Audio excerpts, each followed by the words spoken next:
Assalamualaikum warahmatullahi wabarakatuh. Selamat pagi, kami dari kelompok 7 ingin mempresentasikan PowerPoint yang telah kami buat yang berjudul Hubungan Pancasila dan Filsafat. Berikut nama-nama anggota dan penjelasannya. Pengertian filsafat. Kata filsafat dikenal dengan sebutan filosofi dalam bahasa Inggris. Ada juga dalam bahasa lain yaitu bahasa Perancis, Belanda, Latin, dan juga bahasa Arab. Secara etimologis, filsafat berasal dari bahasa Yunani yaitu filosofia, merupakan bentuk dari philos atau philo dan juga sophia atau sophia. Berikutnya ada filsafat. Menurut para ahli, kami mengambil 3 pengertian dari para ahli, yaitu Plato, Aristoteles, dan juga Cicero. Yang pertama ada Aristoteles, yaitu ilmu pengetahuan yang berusaha mencapai kebenaran yang asli, karena kebenaran mutlak di tangan Tuhan, atau disingkat dengan pengetahuan tentang segala yang ada.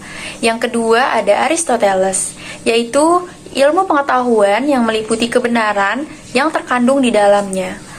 Ilmu yaitu ilmu metafisika, logika, retorika, etika, ekonomi, politik, sosial budaya, dan estetika atau menyelidiki sebab dan asas segala benda.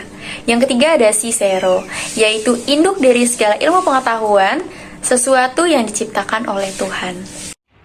Sejarah lahirnya Pancasila. Pancasila sebagai dasar negara kesatuan Republik Indonesia yang lahir pada tanggal 1 Juni 1945 merupakan hasil kesepakatan bersama para pendiri bangsa.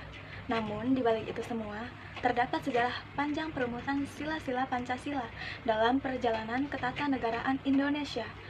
Tokoh-tokoh yang menyampaikan usul rumusan Pancasila diantaranya adalah Muhammad Yamin, Soekarno, dan Dr. Sutomo. Selanjutnya ada rumusan Pancasila dari Piagam Jakarta atau biasa disebut Jakarta Charter yang disusun oleh Panitia 9 yang berbunyi 1. Ketuhanan dengan kewajiban menjalankan syariat Islam bagi pemeluk-pemeluknya. 2. Kemanusiaan yang adil dan beradab. 3. Persatuan Indonesia. 4. Kerakyatan yang dipimpin oleh hikmat kebijaksanaan dalam permusyawaratan perwakilan. 5. Keadilan sosial bagi seluruh rakyat Indonesia. Dan yang terakhir yaitu adalah rumusan Undang-Undang Dasar 1945. 1. Ketuhanan yang Maha Esa. 2. Kemanusiaan yang adil dan beradab. 3. Persatuan Indonesia. 4. Kerakyatan yang dipimpin oleh hikmat kebijaksanaan dalam permusyawaratan perwakilan. 5.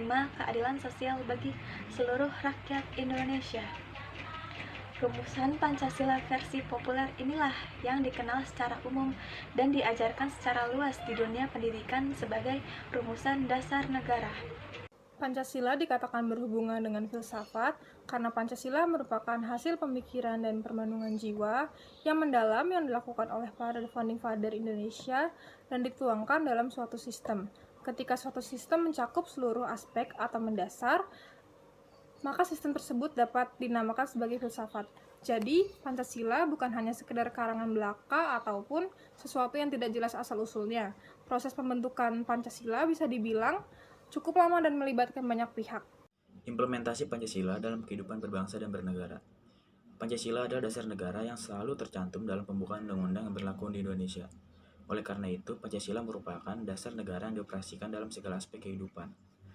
Pada pembukaan Undang-Undang Dasar merupakan bagian penting dalam kehidupan berbangsa dan bernegara, karena dalam pembukaan tersebut terdapat konsep, prinsip, dan nilai yang dijadikan dasar menjalankan kehidupan berbangsa dan bernegara. Maka dari itu, Pancasila merupakan cita hukum bagi bangsa Indonesia yang harus dilakukan secara konsisten dalam kehidupan berbangsa dan bernegara. Untuk mengimplementasikan Pancasila dalam kehidupan berbangsa dan bernegara, maka perlu dipahami konsep, prinsip, dan nilai yang terkandung dalam Pancasila. Konsep yang dimaksud adalah gagasan dasar yang bersifat abstrak dan umum, merupakan hasil olah pikir secara analitis, kritis, dan logis, yang diberikan makna dan acuan kritik terhadap masalah yang dihadapinya. Prinsip yang dimaksud adalah merupakan suatu hal dari perwujudan suatu konsep yang dijadikan ajaran atas landasan dalam berpikir, bersikap, dan bertingkah laku. Nilai yang terkandung dalam Pancasila merupakan nilai dasar yang berperan dalam menentukan kehidupan warga negara karena dalam nilai dasar Pancasila terdapat cita-cita, tujuan, dan nilai luhur bangsa Indonesia. Pancasila dapat diimplementasikan dalam 3 fungsi utama, yaitu fungsi sebagai pandangan hidup, fungsi sebagai dasar negara, dan fungsi sebagai ideologi nasional. Kesimpulan presentasi kami hari ini adalah Pancasila merupakan pedoman hidup dan alat pemersatu bangsa Indonesia. Dan filsafat adalah ilmu pengetahuan yang dilakukan dengan berpikir secara mendalam untuk mencapai kebenaran. Sedangkan Pancasila sebagai sistem filsafat adalah kesatuan nilai yang saling berhubungan yang merupakan hasil pemikiran para pahlawan kita untuk mencapai tujuan, yaitu bersatunya bangsa Indonesia dengan kehidupan yang lebih baik dan bermartabat. Sekian presentasi dari kami, kurang lebihnya mohon maaf. Wassalamualaikum warahmatullahi wabarakatuh.